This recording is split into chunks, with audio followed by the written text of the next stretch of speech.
अस्सलाम वालेकुम। Dear students, हमने 10th क्लास इंग्लिश के पहले 9 यूनिट्स कंप्लीट कर लिए हैं। इस लेक्चर के अंदर हम स्टार्ट कर रहे हैं 10th क्लास की इंग्लिश का लास्ट यूनिट, जो कि हमारे पास यूनिट नंबर 10 है। इस लेक्चर के अंदर यूनिट नंबर 10 की कंप्लीट ट्रांसलेशन और इस यूनिट के अंदर जितने भी मुश्किल वर्ड्स हैं उनके हम सिनोनिम्स कवर करेंगे। फिर अगले लेक्चर के अंदर इस यूनिट के अंदर जो क्वेश्चंस और उनके आंसर्स हैं वो हम कवर करेंगे। तो इसके साथ हमारी जो ये टेक्स्ट बुक है ये कंप्लीट हो जाएगी। तो यहाँ पे हमारे पास है जी हमारा यूनिट नंबर 10, द 3 क्वेश्चंस, 3 सवालात। ये लिखा है लियो टॉल्स्टॉय ने। यहाँ पे आपको इसकी ट्रांसलेशन नज़र आ रही है। हम ट्रांसलेशन किस तरह से करते हैं ये आप अब तक अच्छे से समझ चुके होंगे अगर आपने पिछले सारे लेक्चर्स देखे हैं। तो ट्रांसलेशन हम इस तरह से करते हैं कि हमारे पास एक सेंटेंस होता है, उस सेंटेंस के नीचे उसका बामुहावरा उर्दू तर्जमा लिखा होता है। फिर उस सेंटेंस के अंदर जितने भी मुश्किल वर्ड्स होते हैं उनके यहाँ पर हम उर्दू में मतलब लिखते हैं और फिर आगे उसके हम सिनोनिम्स लिखते हैं। ठीक है, इस तरह से लिखते हैं। और जब सिनोनिम्स हम लिखते हैं तो उस वक्त अगर एक लफ्ज़ की हमने सिनोनिम्स यहाँ पर लिख दिए हैं तो ये जो लफ्ज़ है कोशिश मैं ये करता हूँ कि इसके सिनोनिम्स फिर आगे ना आए इस चैप्टर के अंदर, क्योंकि एक बार हमने इसके अगर सिनोनिम देख लिए हैं तो फिर हमारा टाइम भी बचे, वीडियो की जो लेंथ है ये भी ज़्यादा ना हो और आपका भी टाइम बचे। तो यहाँ पर हमारे पास इसकी जो ट्रांसलेशन है उसको हम स्टार्ट करते हैं। यहाँ पर हमारे पास है जी paragraph 1। It once occurred to a certain king, एक ख़ास बादशाह के दिल में एक बार ख्याल आया that if he always new, कि अगर उसे हमेशा पता हो द राइट टाइम, दुरुस्त वक्त, टू बिगिन एवरीथिंग, हर चीज़ शुरू करने का। एक ख़ास बादशाह के दिल में एक बार ये ख्याल आया कि अगर उसे हमेशा हर काम शुरू करने का सही वक्त मालूम हो। If he knew who were the right people to listen to, अगर उसे ये मालूम हो कि किन लोगों की बात सुननी चाहिए, एंड हु टू अवॉइड, और किन लोगों से बचना चाहिए, एंड अबव ऑल, और सब से बढ़कर, if he always knew what was the most important thing to do, अगर उसे हमेशा ये मालूम हो कि सबसे अहम काम क्या है, he would never fail in any thing he might undertake, तो वो किसी भी काम में कभी नाकाम नहीं होगा जिससे वो शुरू करेगा। अंडरटेक का मतलब है वो काम शुरू करेगा। ठीक है, अंडरटेक का मतलब होता है शुरू करना। अब देखिए यहाँ पे जो बादशाह है उसके दिल में ख्याल आया और उस ख्याल के अंदर 3 सवाल थे और इन्हीं 3 सवालों के गिर्द ये चैप्टर घूमता है। अब ये जो 3 सवाल हैं ये कौन से हैं ये आपको मैं दोबारा बता देता हूँ। पहला सवाल ये है कि किसी भी काम को शुरू करने का दुरुस्त वक्त क्या है। ठीक है, एक ये पहला सवाल है। दूसरा सवाल ये है कि उसे किन लोगों की बात सुननी है, यानी कि अहम लोग कौन हैं और किन से उसको बचना है, ये उसका दूसरा सवाल है। पहला सवाल है चीज़ों को शुरू करने के वक्त के बारे में, दूसरा सवाल है कि लोग कौन से अहम हैं, और तीसरा सवाल हमारे पास है कि सबसे अहम चीज़ क्या है करने के लिए, most important thing to do, कि करने के लिए सबसे अहम चीज़ क्या है। पहला जो सवाल है वो ये है कि दुरुस्त वक्त क्या है काम करने का, दूसरा सवाल ये है कि अहम लोग कौन हैं, और तीसरा सवाल ये है कि जो अहम चीज़ें हैं करने के लिए वो कौन सी, या फिर कौन सी चीज़ सबसे अहम है करने के लिए। ये 3 सवाल हैं जिसके गिर्द ये पूरा यूनिट जो है वो चलता है। तो यहाँ पे इसका जो बामुहावरा तर्जुमा है इसको एक बार फिर हम देख लेते हैं। एक ख़ास बादशाह के दिल में एक बार ये ख्याल आया कि अगर उसे हमेशा हर काम शुरू करने का सही वक्त मालूम हो, अगर उसे ये मालूम हो कि किन लोगों की बात सुननी चाहिए और किन लोगों से बचना चाहिए, और सबसे बढ़कर अगर उसे हमेशा ये मालूम हो कि सबसे अहम काम क्या है, तो वो किसी भी काम में कभी नाकाम नहीं होगा जिसे वो शुरू करेगा। उसके बाद इस सेंटेंस के अंदर जो मुश्किल वर्ड्स थे उनके हम यहाँ पे सिनोनिम्स देख रहे हैं। अकर्ड होता है ख्याल आया, happened came to mind, took place, certain खास, पर्टिकुलर, स्पेसिफिक, डेफिनेट, अवॉइड बचना, कीप अवे फ्रॉम, एस्केप या फिर स्टे अवे। अंडरटेक होता है शुरू करना, जिम्मा लेना, टेक अप, बिगिन या फिर अटेम्प्ट। उसके बाद नेक्स्ट हमारे पास पैराग्राफ का पहला सेंटेंस है, बल्कि इस पैराग्राफ के अंदर एक ही सेंटेंस है। And this thought having occur to him, और जब ये ख्याल उसके दिल में आया, he had it proclaimed throughout his kingdom, तो उसने अपनी पूरी सल्तनत में इसका ऐलान करवाया। ठीक है, ही हैड इट प्रोक्लेम्ड, उसने इसका ऐलान करवाया थ्रू आउट हिज किंगडम, अपनी पूरी सल्तनत के अंदर, that he would give a great reward, कि वो बड़ा इनाम देगा, टू एनीवन, उस आदमी को, who would teach him what was the right time, जो उसको सिखाए, what was the right time. अच्छा देखिए यहाँ पे है हु वुड टीच हिम, जो कि उसको सिखाए, what was the right time, कि दुरुस्त वक्त क्या है, फॉर एवरी एक्शन, हर काम के लिए, and who were the most necessary people, और सबसे अहम लोग कौन हैं, and how he might know what was the most important thing to do, और उसको ये कैसे पता चलेगा कि करने के लिए सबसे अहम चीज़ क्या है। ठीक है, वही 3 सवाल हैं जो हमने पहले सेंटेंस के अंदर देखे हैं, वही 3 सवाल यहाँ पे लिखे हुए हैं कि जो बादशाह है उसने ऐलान करवाया अपनी सल्तनत के अंदर कि वो उस आदमी को बड़ा इनाम देगा जो उसको सिखाए कि दुरुस्त वक्त क्या है कोई भी काम करने का, और उसके बाद सबसे अहम लोग कौन से हैं, और उसके बाद जो सबसे अहम चीज़ है करने के लिए वो क्या है। ठीक है, वही 3 सवाल। तो यहाँ पे इसका हम बामुहावरा तर्जमा देखते हैं। और जब ये ख्याल उसके दिल में आया तो उसने अपनी पूरी सल्तनत में ऐलान करवा दिया कि वो उस शख्स को बड़ा इनाम देगा जो उसे ये सिखा दे कि हर काम का सही वक्त क्या है, सबसे ज़रूरी लोग कौन हैं, और वो कैसे जान सकता है कि सबसे अहम काम क्या है। ठीक है जी, तो हम ट्रांसलेशन उसी तरह से कर रहे हैं। पहले इसके जो छोटे छोटे पार्ट्स हैं हर सेंटेंस के, पहले हम उनकी ट्रांसलेशन कर रहे हैं, और उसके बाद जो कंप्लीट ट्रांसलेशन होती है बामुहावरा तर्जमा वो हम उसके नीचे फिर लिख देते हैं। तर्जमा करने का बेहतरीन तरीका मैं आपको पिछली वीडियोस में भी बता चुका हूं, अब दोबारा बता रहा हूं कि अगर कोई बड़ा सेंटेंस आ जाए तो आपने उसके पार्ट्स की पहले ट्रांसलेशन करके माइंड में सोच लेनी है, या फिर रफ के अंदर लिख लेनी है उसके पार्ट्स की ट्रांसलेशन। उसके बाद उन पार्ट्स वाले जो ट्रांसलेशन हैं उनको आपने कंबाइन करके एक पूरा उर्दू में सेंटेंस बना देना है। उस सेंटेंस को देख के ऐसा लगे कि आपने सोचा भी उर्दू में है और फिर आपने लिखा भी उर्दू में है। ठीक है, तो इस तरह से एक बेहतर ट्रांसलेशन होती है। सिनोनिम्स हैं ये हमारे पास प्रोक्लेम्ड है, ऐलान किया, announced, declared, made known, kingdom सल्तनत, स्टेट एम्पायर या फिर रीम। रिवार्ड है जी इनाम, प्राइज़, गिफ्ट, अवार्ड। नेसेसरी ज़रूरी, इंपॉर्टेंट, नीडेड या फिर एसेंशियल। नेक्स्ट हमारे पास है जी paragraph 3। And learned man came to the king, और इल्म वाले लोग बादशाह के पास आए। But they all answered his questions differently, लेकिन उन सब ने इसके सवालों के मुख्तलिफ जवाब दिए।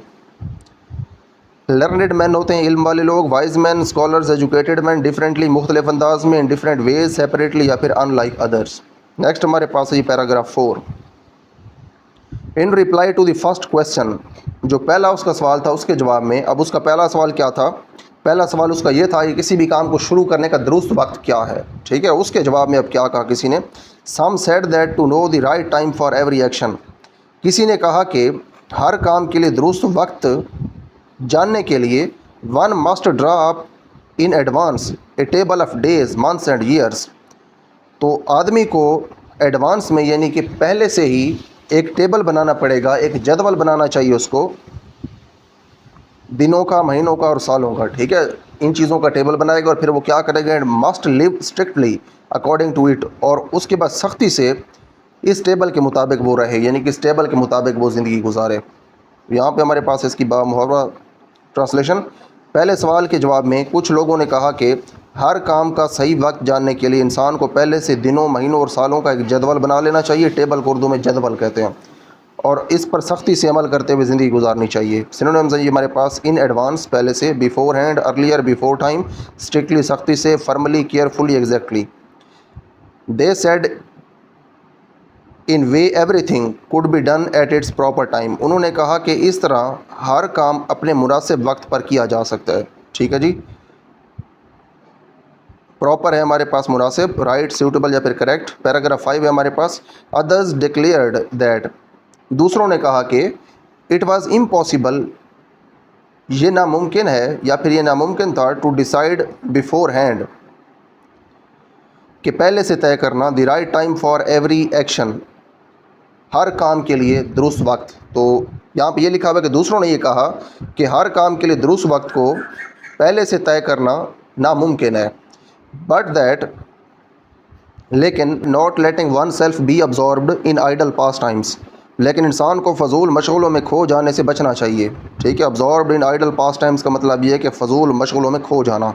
नॉट लेटिंग वन सेल्फ का मतलब ये है कि कोई आदमी अपने आप को इस चीज़ की इजाज़त ना दे। ठीक है, तो इसका यही फिर मिला का मतलब बनता है, लेकिन इंसान को फजूल मशगलों में खो जाने से बचना चाहिए। सिनोनिम्स जी हमारे पास, डिक्लेयर्ड ऐलान किया, कहा, stated announced said clearly, impossible नामुमकिन, not possible unable to happen, absorbed खो जाना, deeply involved fully busy taken up. Next हमारे पास है आइडल पास टाइम्स, फजूल मशगले, useless activities, time wasting hobbies. One should always attend to all that was going on, इंसान को हमेशा इस बात पर तवज्जो देनी चाहिए कि क्या हो रहा है। And then do what was most needful, और फिर वो काम करना चाहिए जो सबसे ज़रूरी हो।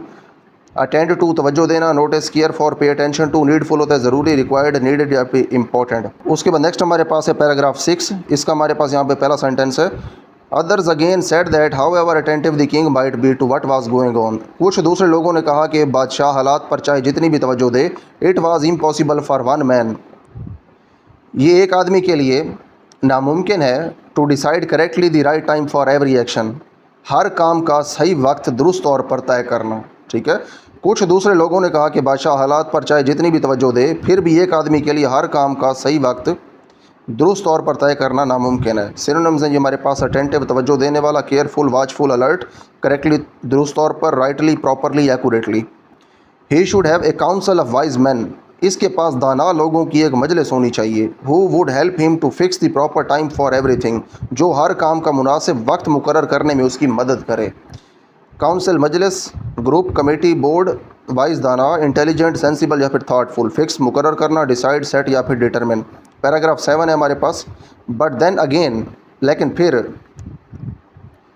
अदर सेड, दूसरे लोगों ने कहा, there were some things which could not wait to be laid before a council, लेकिन फिर कुछ दूसरे लोगों ने कहा कि कुछ काम ऐसे होते हैं जिन्हें मजलिस के सामने पेश करने का इंतज़ार नहीं किया जा सकते हैं, कुछ ऐसे भी काम होते हैं जो कि इमरजेंसी में करने पड़ते हैं। But about which one had at once to decide whether to undertake them और नॉट, बल्कि उनके बारे में फ़ौरन फैसला करना पड़ता है कि उन्हें शुरू किया जाए या नहीं। ठीक है जी। बट अबाउट विच का मतलब ये है कि उनके बारे में, लेकिन उनके बारे में, one had at once to decide, यानी कि आदमी को फ़ौरन फैसला करना पड़ता है, वेदर टू अंडरटेक देम और नॉट, कि उनको किया जाए या ना किया जाए। ठीक है। तो ये इसका तर्जमा था पार्ट्स के अंदर। सिनोनिम्स है हमारे पास एट वंस, फ़ौरन, इमीडिएटली, क्विकली या फिर विदाउट डिले। नेक्स्ट हमारे पास अगला sentence, but in order to decide that, लेकिन ये फैसला करने के लिए, one must know beforehand what was going to happen, इंसान को पहले से मालूम होना चाहिए कि क्या होने वाला है। Before hand, in advance, earlier या फिर ऑलरेडी। ठीक है, already. It is only magicians who know that, ये बात सिर्फ जादूगर ही जानते हैं। एंड देयर फॉर, इसलिए, in order to know the right time for every action one must consult magicians, इसलिए हर काम का सही वक्त जानने के लिए इंसान को जादूगरों से मशवरा करना चाहिए। मैजिशियंस होते हैं जादूगर, सॉर्सरर्स, मैजिक मैन या फिर कंसल्ट, मशवरा करना। नेक्स्ट हमारे पास है कंसल्ट, मशवरा करना, आस्क एडवाइस या फिर सीक एडवाइस, डिस्कस। नेक्स्ट हमारे पास है paragraph 8, equally various were the answers to the second question, दूसरे सवाल के जवाब भी इसी तरह मुख्तलिफ थे। अब देखें, पहले हमने जो चीज़ें यहाँ पे देखी हैं, जो उन्होंने राय दिया बादशाह को, ये असल में उसके पहले सवाल के जवाब थे। पहला सवाल उसका ये था कि हर काम को करने का दुरुस्त वक्त मुझे कैसे पता चल सकता है, तो उन्होंने कुछ तरीके बताए हैं, हर किसी ने अपना मुख्तलिफ तरीका बताया है। उसके बाद यहाँ पर नीचे ये कहा जा रहा है पैराग्राफ 8 के अंदर कि जो दूसरा सवाल था उसके भी जवाब इसी तरह से मुख्तलिफ थे। तो देखते हैं इसके क्या जवाब थे। वेरियस हमारे पास यहाँ पे वर्ड है, मुख्तलिफ, different, several, many kinds of. Next हमारे पास है जी सम सेड, कुछ लोगों ने कहा, the people, the king most needed were his councillors, कुछ लोगों ने कहा कि बादशाह को सबसे ज़्यादा अपने मुशीरों की ज़रूरत है। अदर्स, कुछ ने कहा द प्रीस्ट्स, मजहबी रहनुमाओं की। अदर्स, और कुछ लोगों ने कहा द डॉक्टर्स, डॉक्टरों की। While some said the warriors were the most necessary, जबकि कुछ ने कहा कि सिपाही सबसे ज़्यादा ज़रूरी हैं। कुछ लोगों ने कहा कि बादशाह को सबसे ज़्यादा अपने मुशीरों की ज़रूरत है, कुछ ने कहा कि मजहबी रहनुमाओं की, कुछ ने कहा कि डॉक्टरों की, जबकि कुछ ने कहा कि सिपाही सबसे ज़्यादा ज़रूरी हैं। सिनोनिम्स हैं हमारे पास, काउंसलर्स होते हैं मुशीर, एडवाइज़र्स, हेल्पर्स या फिर कंसल्टेंट्स। प्रीस्ट्स होते हैं मजहबी रहनुमा, religious man, worship leaders. Warriors होते हैं सिपाही, soldiers, fighters, brave man. Next हमारे पास है जी paragraph 9, to the third question, तीसरे सवाल के जवाब में, as to what was the most important occupation, कि सबसे अहम काम क्या है। अब बादशाह तीसरे सवाल में यही पूछ रहा था ना कि मुझे कैसे पता चलेगा कि सबसे अहम चीज़ क्या है या फिर सबसे अहम काम क्या है करने के लिए।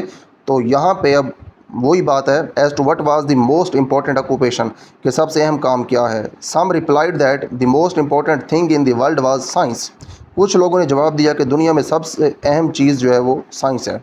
ऑक्यूपेशन होता है काम, मशगला, वर्क, एक्टिविटी, जॉब। अब यहाँ पे मशगला नहीं आएगा, मशगला तो होता है हॉबी, काम, इसको काम रखें आप सिर्फ, वर्क, एक्टिविटी या फिर जॉब। रिप्लाइड, जवाब दिया, आंसर्ड, रिस्पॉन्डेड या फिर said. Others said it was skill in warfare, दूसरों ने कहा कि जंगी महारत सबसे अहम है। एंड अदर्स रिलीजियस वर्शिप, और कुछ ने कहा कि इबादत सबसे अहम है। वारफेयर होता है जंग, फाइटिंग, बैटल, वार। रिलीजियस वर्शिप, इबादत, प्रेयर, डिवोशन या फिर वर्शिप। उसके बाद नेक्स्ट हमारे पास है पैराग्राफ 10। इसका यहाँ पे हम पहला सेंटेंस देख रहे हैं। All the answers being different, चूँकि सब जवाब मुख्तलिफ थे, the king agreed with none of them, इसलिए बादशाह ने इनमें से किसी से इतफाक़ ना किया, and gave the reward to none, और किसी को भी इनाम ना दिया। एग्रीड इतफाक़ किया, एक्सेप्टेड, अप्रूव्ड या फिर सपोर्टेड। नेक्स्ट हमारे पास है but still wishing to find the right answers to his questions, लेकिन बादशाह अब भी अपने सवालों के सही जवाब तलाश करना चाहता था। He decided to consult a hermit, इसलिए उसने एक दरवेश से मशवरा करने का फ़ैसला किया। Widely renowned for his wisdom, जो अपनी दानाई की वजह से बहुत मशहूर था। सिनोनिम्स हैं हमारे पास। जो हर्मिट है ये होता है दरवेश या फिर गोशा नशीन, holy man, wise man, recluse. Renowned, अच्छा देखें इस तरह के जो मुश्किल वर्ड्स हैं ये आप बेशक स्किप कर दें, कोई मसला नहीं है, आपको बस जो लफ्ज़ है उसका मतलब आना चाहिए। रिनाउंड मशहूर, famous, well known, respected. Wisdom दानाई, अंडरस्टैंडिंग, गुड सेंस या फिर इंटेलिजेंस। पैराग्राफ 11 है हमारे पास। The hermit lived in a wood which he never quitted, वो दरवेश एक जंगल में रहता था जिसे वो कभी नहीं छोड़ता था। And he received none but common folk, और वो सिर्फ आम लोगों से मिलता था। ठीक है, यहाँ पे अब ये जो लिखा हुआ है he received none but common folk, वो किसी से नहीं मिलता था सिवाय आम लोगों के। ठीक है, ऐसे भी आप इसको कह सकते हैं, या फिर आप ये भी कह सकते हैं जैसे यहाँ पे लिखा हुआ है, और वो सिर्फ आम लोगों से मिलता था। सिनोनिम्स हैं हमारे पास। क्विटेड छोड़ा, left departed gave up, common folk आम लोग, ordinary people simple people. So the king put on simple clothes, इसलिए बादशाह ने सादा कपड़े पहने। And before reaching the hermit's cell, और दरवेश की झोंपड़ी तक पहुंचने से पहले डिसमाउंटेड फ्रॉम हिज हॉर्स, अपने घोड़े से उतर गया। And leaving his body guard behind, और अपने मुहावजों को पीछे छोड़ दिया। ठीक है, यहाँ पे बॉडी गार्ड है तो आप सिर्फ यहाँ पे मुहाफिज भी कर सकते हैं क्योंकि एक ही है body guard. Went on alone, और अकेला आगे बढ़ा, इसलिए बादशाह ने सादा कपड़े पहने और दरवेश की झोंपड़ी तक पहुँचने से पहले अपने घोड़े से उतर गया, अपने मुहावजों को पीछे छोड़ दिया और अकेला आगे बढ़ा। सिनोनिम्स है हमारे पास। सेल होता है छोटा कमरा, झोंपड़ी। Hut small room, simple dwelling. Dismounted उतर गया, got down, came off, climbed down. Bodyguard, मुहाफिज, गार्ड, प्रोटेक्टर या फिर सिक्योरिटी मैन। पैराग्राफ 12 है हमारे पास। व्हेन द किंग अप्रोच्ड, जब बादशाह करीब पहुंचा। The hermit was digging the ground in front of his hut, तो दरवेश अपनी झोंपड़ी के आगे ज़मीन खोद रहा था या फिर झोपड़ी के सामने ज़मीन खोद रहा था। सिनोनिम्स है हमारे पास। अप्रोच्ड करीब पहुंचा, came near, reached, moved towards. Digging खोदना या फिर खोद रहा था या फिर खोद रहा है क्योंकि इसके आगे ing लगा हुआ है तो ये फिर जारी हालत में है। Making a hole, digging up, turning soil. Seeing the king, बादशाह को देखकर। ही ग्रेटेड हिम, उसने उसे सलाम किया। एंड वेंट ऑन डिगिंग, और खुदाई जारी रखी। ग्रेटेड सलाम किया, वेलकम्ड, से हेलो, सेड हेलो या फिर received. The hermit was frail and weak, दरवेश कमज़ोर और नातवा था। And each time he stuck his spade into the ground, और जब भी वो अपना बेलचा ज़मीन में मारता था, ठीक है, स्पेड बेलचा है, स्टक इनटू ग्राउंड का मतलब है ज़मीन में मारना। एंड टर्न्ड अ लिटल अर्थ, और थोड़ी सी मिट्टी उलटता। ही ब्रीथ्ड हेविली, तो वो ज़ोर ज़ोर से सांस लेता। सिनोनिम्स है हमारे पास। फ्रेल होता है नातवा, वीक, डेलिकेट, फीबल। स्पेड बेलचा, shovel digging tool. Breathed heavily, ज़ोर ज़ोर से सांस लेना। Breathed hard, painted, breathed with difficulty. Next हमारे पास है जी पैराग्राफ 13। यहाँ पे हमारे पास है the king went up to him and said, बादशाह उसके पास गया और कहा, I have come to you, मैं तुम्हारे पास आया हूँ, वाइज हर्मिट, ए दाना दरवेश, to ask you to answer 3 questions, कि तुमसे कहूँ कि मेरे 3 सवालों के जवाब दो। ठीक है, या तुमसे 3 सवालों के जवाब लेने के लिए। How can I learn to do the right thing at the right time, मैं ये कैसे सीख सकता हूँ कि मैं दुरुस्त चीज़ को दुरुस्त वक्त पर करूँ। Who are the people I most need, वो कौन से लोग हैं जिनकी मुझे सबसे ज़्यादा ज़रूरत है। And to whom should I therefore pay more attention than to the rest, तो इसीलिए वो कौन लोग हैं जिनके ऊपर मुझे बाकियों की निस्बत ज़्यादा तवज्जो देनी चाहिए। ठीक है जी। And what affairs are the most important, और कौन से काम सबसे अहम हैं। And need my first attention, और सबसे पहले मेरी तवज्जो के मुस्तहिक हैं। ठीक है, या फिर मेरी जो पहली तवज्जो है उसके मुस्तहिक हैं। यहाँ पे हमारे पास है जिसकी कंप्लीट ट्रांसलेशन। बादशाह इसके पास गया और कहा, ए दाना दरवेश, मैं तुम्हारे पास 3 सवालों के जवाब पूछने आया हूँ। मैं सही वक्त पर सही काम करना कैसे सीख सकता हूँ। वो कौन लोग हैं जिनकी मुझे सबसे ज़्यादा ज़रूरत है, और इसलिए मुझे बाकी लोगों से ज़्यादा किन पर तवज्जो देनी चाहिए, और कौन से काम सबसे ज़्यादा अहम हैं और मेरी पहली तवज्जो के मुस्तहिक हैं।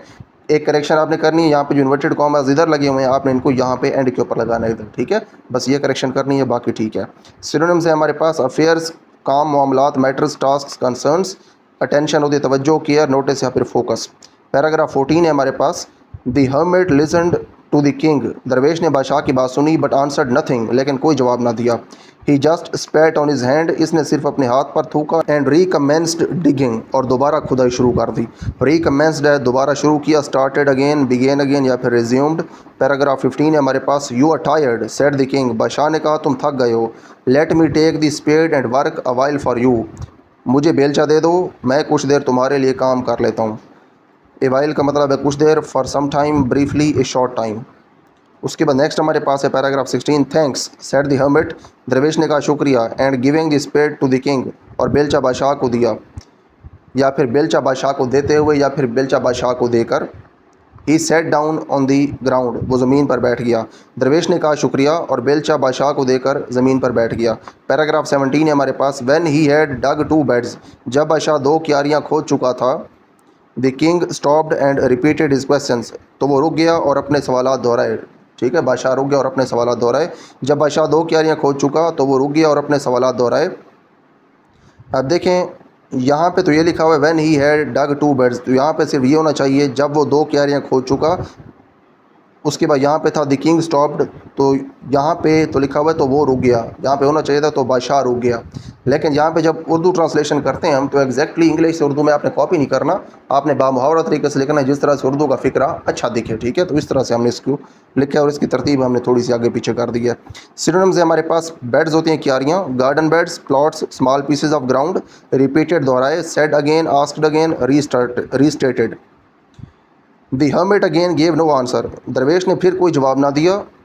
बट रोज़, बल्कि उठा। Stretched out his hand for the spade, बेलचे के लिए अपना हाथ आगे बढ़ाया। एंड सेड, और कहा, नाउ रेस्ट अ वाइल, अब कुछ देर आराम करो। And let me work a bit, और मुझे थोड़ा काम करने दो। सिनोनिम्स है हमारे पास, स्ट्रेच्ड आउट आगे बढ़ाया, extended, put forward, reached out. Paragraph 18 है हमारे पास, but the king did not give him the spade and continue to dig, लेकिन बादशाह ने उसे बेलचा ना दिया और खुदाई जारी रखी। कंटिन्यूड जारी रखा, went on, kept doing, carried on. 1 hour past, 1 घंटा गुजरा। एंड अनदर, फिर दूसरा भी गुजर गया। The sun began to sink behind the trees, सूरज दरख्तों के पीछे डूबने लगा। And the king at last stuck the spade into the ground, और आखिरकार बादशाह ने बेलचा ज़मीन में गाड़ दिया। एंड सेड, और कहा, आई केम टू यू, मैं तुम्हारे पास आया हूँ, वाइज मैन, ए दाना आदमी, for an answer to my questions, अपने सवालों के जवाब के लिए, ठीक है। सूरज दरख्तों के पीछे डूबने लगा और आखिरकार बादशाह ने बेलचा ज़मीन में गाड़ दिया और कहा, ए दाना आदमी, मैं तुम्हारे पास अपने सवालों के जवाब के लिए आया था। If you can give me none, तुम अगर मुझे कुछ नहीं दे सकते या फिर तुम अगर मुझे कोई जवाब नहीं दे सकते, टेल मी सो, तो मुझे बताओ। And I will return home, और मैं घर वापस चला जाऊँगा, ठीक है। अगर तुम मुझे कोई जवाब नहीं दे सकते तो मुझे बता दो और मैं घर वापस चला जाऊंगा, ठीक है। ये इन्वर्टेड कॉमर्स यहाँ लगाने के बजाय आपने इधर लगाने, ठीक है, क्योंकि यहाँ पे आपका सेंटेंस कंप्लीट हो रहा है, इसको आपने ठीक कर लेना है। पैराग्राफ 19 है हमारे पास, हेयर कम समवन रनिंग, दरवेश ने कहा, सेड द हर्माइट, दरवेश ने कहा, हेयर कम समवन रनिंग, कोई शख्स दौड़ता हुआ आ रहा है। Let us see who it is, आओ देखते हैं कि ये कौन है। पैराग्राफ 20 हमारे पास, द किंग टर्नड अराउंड, बादशाह ने मुड़कर देखा। एंड सा अ बियर्डेड मैन, कि एक दाढ़ी वाला आदमी, या फिर एक दाढ़ी वाले आदमी को देखा। Coming running out of the wood, जंगल से दौड़ता हुआ बाहर आ रहा था। बादशाह ने मुड़कर देखा कि एक दाढ़ी वाला आदमी जंगल से दौड़ता हुआ आ रहा है। सिनोनिम्स है हमारे पास, बियर्डेड दाढ़ी वाला, having a beard, hairy face. The man held his hands pressed against his stomach, इस आदमी ने अपने हाथ अपने पेट पर दबा रखे थे। And blood was flowing from under them, और उनके नीचे से खून बह रहा था, यानी कि उसने हाथ अपने पेट के ऊपर दबा के रखे हुए थे और उसके जो हाथ थे उनके नीचे से खून बह रहा था। प्रेस्ड अगेंस्ट, दबा रखे, pushed against, held tightly, kept against. When he reached the king, जब वो बादशाह के पास पहुंचा। He fell fainting on the ground, तो वो बेहोश होकर ज़मीन पर गिर गया। मोर्निंग फीबली, और कमज़ोर आवाज़ में कराहने लगा, ठीक है। मोर्निंग कराहने लगा, फीबली कमज़ोरी से या कमज़ोर आवाज़ से। सिनोनिम्स है हमारे पास, फेंटिंग बेहोश होना, losing consciousness, passing out. Moaning कराहना, groaning crying in pain, feebly कमज़ोर अंदाज में, वीकली फेंटली या फिर softly. The king and the hermit unfastened the man's clothing, बादशाह और दरवेश ने इस आदमी के कपड़े खोले, अनफासनड खोले, लूजनड अनटाइड या फिर opened. There was a large wound in his stomach, उसके पेट में एक बड़ा ज़ख़म था, वूंड ज़ख़म, इंजरी कट या फिर हर्ट। पैराग्राफ 11 है, पैराग्राफ 21 है हमारे पास। The king washed it as best he could, बादशाह ने जहाँ तक मुमकिन था ज़ख़म को धोया, and bandaged it with his handkerchief and with a towel the hermit had, और इसे अपने रुमाल और दरवेश के तौलिए से बांध दिया। बैंडेज्ड पट्टी बांधी, dressed wrapped, covered with bandage, handkerchief रुमाल, स्मॉल क्लोथ या फिर नैपकिन। नेक्स्ट हमारे पास है अगला sentence, but the blood would not stop flowing, लेकिन खून बहना बंद नहीं हो रहा था। The king again and again removed the bandage soaked with warm blood and washed and rebandaged the wound, बादशाह बार बार गर्म खून से भीगी हुई पट्टी उतारता, ज़ख़म धोता और दोबारा पट्टी बांध देता। ठीक है जी। नेक्स्ट हमारे पास है जी, सोक्ड भीगी हुई, wet drenched, filled with liquid, rebandaged दोबारा पट्टी बांधी, बैंडेज्ड अगेन, रैप्ड अगेन। उसके बाद नेक्स्ट हमारे पास है paragraph 22। When at last the blood ceased flowing, जब आखिरकार खून बहना बंद हुआ, द मैन रिवाइव्ड, तो आदमी होश में आया, and asked for something to drink, और कुछ पीने के लिए मांगा। जब आखिरकार खून बहना बंद हुआ तो वो आदमी होश में आया और पीने के लिए कुछ मांगा। सीज्ड बंद हुआ, स्टॉप्ड एंडेड, फिनिश्ड, रिवाइव्ड होश में आया, became conscious, recovered, came back to life. ठीक है जी। तो बिकेम कॉन्शियस होता है कि वो होश में आया। The king brought fresh water and gave it to him, बादशाह ताज़ा पानी लाया और उसे दे दिया। पैराग्राफ 23 है, meanwhile the sun had set and it became cool, इसी दौरान सूरज गरूब हो चुका था और मौसम ठंडा हो गया था। मीन वाइल इसी दौरान, at the same time, in the mean time. ठीक है जी, ये लिखा हुआ in the mean time. Next हमारे पास सेंटेंस है, सो द किंग, इसलिए बादशाह, विद द हर्मिट्स हेल्प, दरवेश की मदद से, carried the wounded man into the हट, ज़ख्मी आदमी को झोपड़ी में उठा कर ले गया, and laid him on the bed, और उसे बिस्तर पर लिटा दिया। वुंडेड ज़ख्मी, injured, hurt, harmed.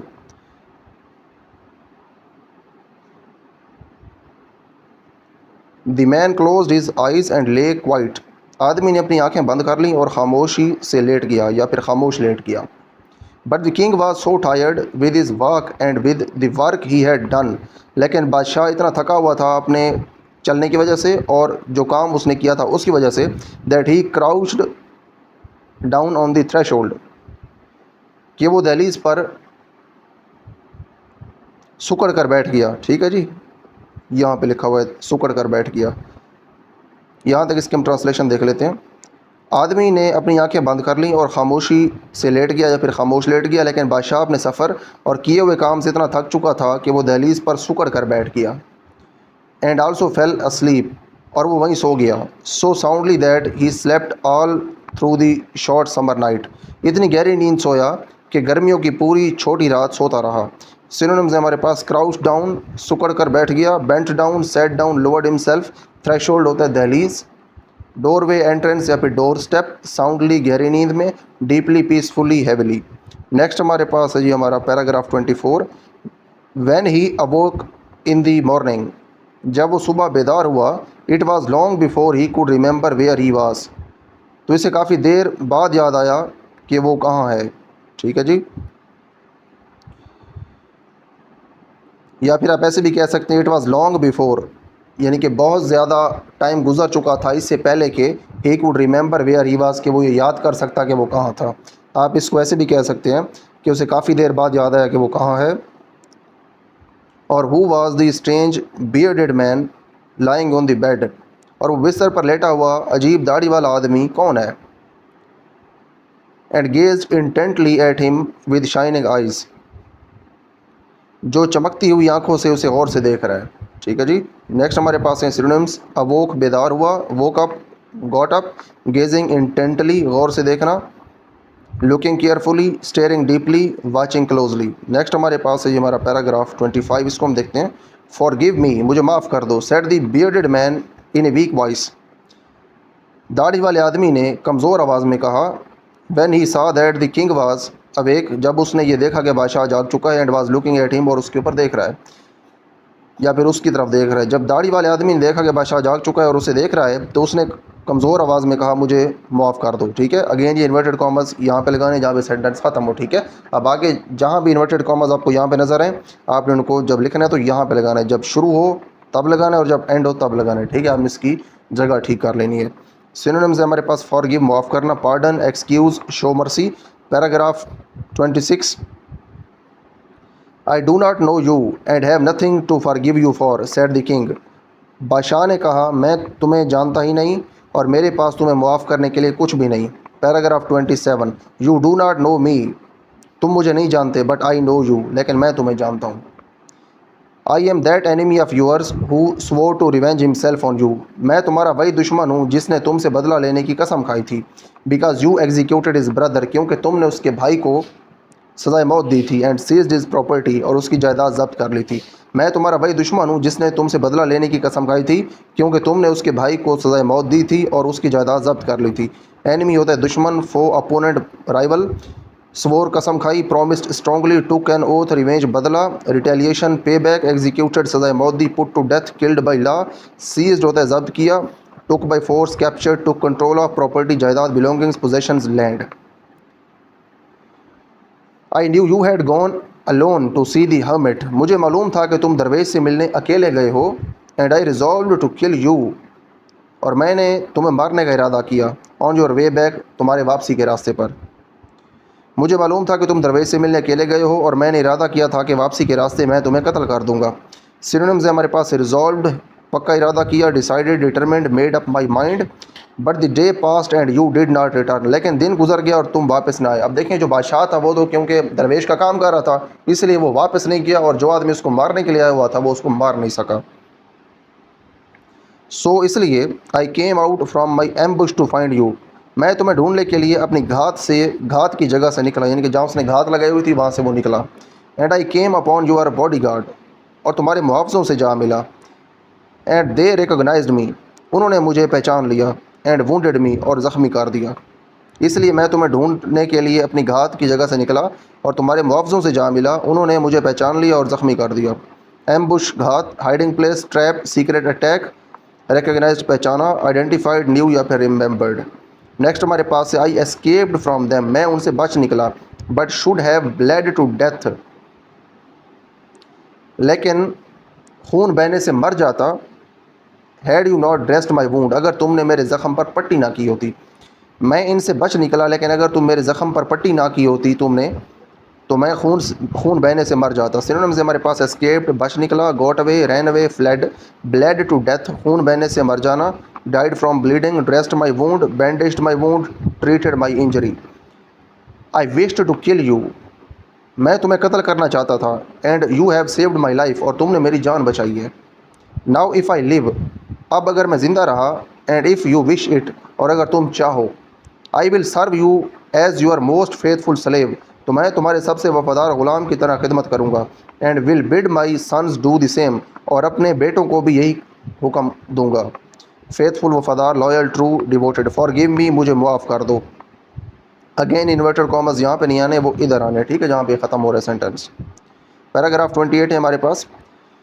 The king was very glad to have made peace with his enemy so easily, बादशाह बहुत खुश हुआ कि इसने अपने दुश्मन से इतनी आसानी से सुलह कर ली। And to have gained him for a friend, और उसे दोस्त बना लिया।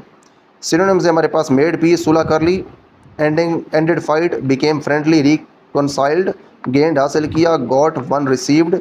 ही not only forgave him, उसने ना सिर्फ उसे माफ़ किया, but said he would send his servants and his own physician to attend him, बल्कि कहा कि वो अपने नौकरों और अपने ज़ाती तबीब को उसकी देखभाल के लिए भेजेगा। And promise to restore his property, और उसने उसकी जायदाद वापस करने का भी वादा किया। ठीक है जी। सिनोनिम्स है हमारे पास फिजिशियन, तबीब, डॉक्टर, मेडिकल मैन। अटेंड होता है देखभाल करना, care for, look after, treat, restore वापस करना, बहाल करना, return, give back, bring back. Paragraph 29 है हमारे पास। Having taken leave of the wounded man, ज़ख्मी आदमी से रुखसत लेने के बाद, the king went out into the porch and looked around for the hermit, बादशाह बरामदे में गया और दरवेश को तलाश करने लगा। सिनोनिम्स है हमारे पास टेकन लीव, रुखसत ली, said goodbye, departed, left. उसके बाद नेक्स्ट हमारे पास यहाँ पे वर्ड है पोर्श, बरामदा, वरांडा या फिर एंट्रेंस एरिया। नेक्स्ट हमारे पास सेंटेंस है बिफोर गोइंग अवे, दूर जाने से पहले या फिर वापस जाने से पहले ही विश्ड वंस मोर, उसने एक बार फिर ख्वाहिश की, टू बेग एन आंसर, जवाब मांगने की, to the questions he had put, जो सवाल उसने पूछे थे। वापस जाने से पहले वो एक बार फिर अपने पूछे गए सवालों का जवाब मांगना चाहता था। बेग एन आंसर का मतलब होता है जवाब की दरख्वास्त करना, रिक्वेस्ट एन आंसर या फिर आस्क अगेन। पैराग्राफ 30 है हमारे पास। द हर्मिट वाज आउटसाइड, दरवेश बाहर था, ऑन हिज नीज, घुटनों के बल, sowing seeds in the beds, और क्यारियों में बीज बो रहा था, that had been dug the day before, जो कि एक दिन पहले खोदी गई थी। दरवेश बाहर घुटनों के बल बैठा हुआ था और इन क्यारियों में बीज बो रहा था जो पिछले दिन खोदी गई थी। सोइंग सीड्स, बीज बोना, प्लांटिंग सीड्स या फिर scattering seeds. The king approached him, बादशाह उसके पास गया, एंड सेड, और कहा, फॉर द लास्ट टाइम, आखिरी बार, I pray you to answer my question wise man, ए दाना आदमी, मैं आखिरी बार तुमसे दरख्वास्त करता हूँ कि मेरे सवालों के जवाब दो। प्रे दरख्वास्त करना, रिक्वेस्ट, बेग या फिर आस्क अर्नेस्टली। पैराग्राफ 31 है जी हमारे पास। You have already been answered, तुम्हें पहले ही जवाब दिया जा चुका है, ठीक है। सेड द हर्मिट, दरवेश ने कहा, still crouching on his thin legs, अभी भी अपनी दुबली टांगों पर झुके हुए, ठीक है। And looking up at the king, और बादशाह को देखते हुए, हु स्टूड बिफोर हिम, जो कि उसके सामने खड़ा था। दरवेश ने अपनी दुबली टांगों पर झुके हुए और अपने सामने खड़े बादशाह की तरफ देखते हुए कहा, तुम्हें पहले ही जवाब दिया जा चुका है। सिनोनिम्स हैं जी हमारे पास क्राउचिंग, झुककर बैठना, बेंडिंग डाउन, सिटिंग लो, थिन, दुबली, वीक, स्लिम या फिर लीन। नेक्स्ट हमारे पास है पैराग्राफ 32, इसको हम देखते हैं। हाउ आंसर्ड, जवाब कैसे दिया जा चुका है। व्हाट डू यू मीन, तुम्हारा क्या मतलब है। आस्क्ड द किंग, बादशाह ने पूछा। बादशाह ने पूछा, जवाब कैसे दिया जा चुका है, तुम्हारा क्या मतलब है। पैराग्राफ 33 है हमारे पास। Do you not see, replied the hermit, दरवेश ने जवाब दिया, क्या तुमने नहीं देखा। If you had not pitied my weakness yesterday, अगर तुमने कल मेरी कमज़ोरी पर रहम ना किया होता, and had not dug these beds for me, और मेरे लिए क्यारियाँ ना खोदी होती, but had gone your way, बल्कि अपने रास्ते पर चले गए होते, that man would have attacked you, तो वो आदमी तुम पर हमला कर देता, and you would have repented of not having stayed with me, और तुम्हें मेरे साथ ना ठहरने पर अफसोस होता, ठीक है जी। सिनोनिम्स है जी हमारे पास। पिटीड, रहम किया, felt, sorry for, showed mercy, had sympathy, attacked, हमला किया, असॉल्टेड, स्ट्रक, हार्म्ड, रिपेंटेड, अफसोस किया, फेल्ट सॉरी, रिग्रेटेड, फेल्ट रेमर्स। उसके बाद नेक्स्ट हमारे पास यहाँ पे सेंटेंस है, देयर फॉर, इसलिए, the most important time was when you were digging the beds, सबसे अहम वक्त वो था जब तुम क्यारियाँ खोद रहे थे। And I was the most important man, और मैं सबसे अहम आदमी था। And to do me good was your most important business, और मेरे साथ भलाई करना तुम्हारा सबसे अहम काम था। उसने तीनों सवालों के जवाब दे दिए, यानी कि जो बादशाह है वो यही चीज़ पूछना चाह रहा था कि सबसे अहम वक्त क्या है, और उसके बाद सबसे अहम लोग कौन से हैं, और मेरा सबसे अहम काम कौन सा है। तो उसने तीनों सवालों के जवाब दे दिए कि सबसे जो अच्छा वक्त है या सबसे अहम जो वक्त था वो वक्त था जब तुम क्यारियाँ खोद रहे थे, और उसके बाद सबसे अहम जो आदमी था वो मैं था, यानी कि वो दरवेश अपनी बात कर रहा है, और सबसे अहम जो काम था तुम्हारा वो था मेरे साथ भलाई करना, यानी कि दरवेश के साथ भलाई करना बादशाह का सबसे अहम काम था। उसने तीनों का यहाँ पे जवाब दे दिया। आफ्टरवर्ड्स, बाद में, when that man ran to us, बाद में जब वो आदमी हमारी तरफ भागता हुआ आया, the most important time was when you were attending to him, तो सबसे अहम वक्त वो था जब तुम उसकी देखभाल कर रहे थे। For if you had not bound up his wounds, क्योंकि अगर तुमने उसके ज़ख़म ना बांधे होते, he would have died without having made peace with you, तो वो तुमसे सुलह किए बगैर मर जाता। सिनोनिम्स हैं ये हमारे पास।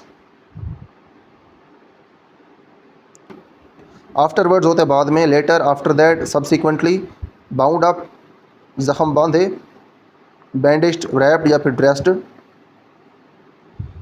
यहाँ पे आप जब लिखेंगे बाउंड अप, तो आप यहाँ पे बेशक ज़ख़म ना लिखें, सिर्फ यही लिख दें बांधे या फिर बांधा, ठीक है, ये भी ठीक है।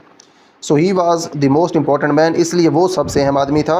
And what you did for him was your most important business, और जो कुछ तुमने उसके लिए किया वो तुम्हारा सबसे अहम काम था। अब देखें जैसे सिचुएशन चेंज हुई तो जो दरवेश है उसने उसका जवाब भी चेंज कर दिया। उसने कहा कि पहले सबसे अहम वक्त वो था जब तुम मेरे लिए क्यारियाँ खोद रहे थे, मैं सबसे अहम आदमी था और मेरे साथ भलाई करना तुम्हारा सबसे अहम काम था। उसने कहा कि उसके बाद जब दूसरा आदमी आ गया जो कि ज़ख्मी था, वो वक्त सबसे ज़्यादा अहम था जब तुमने उसके ज़ख्म बांधे। ठीक है, यही बात अब यहाँ पर लिखी हुई है।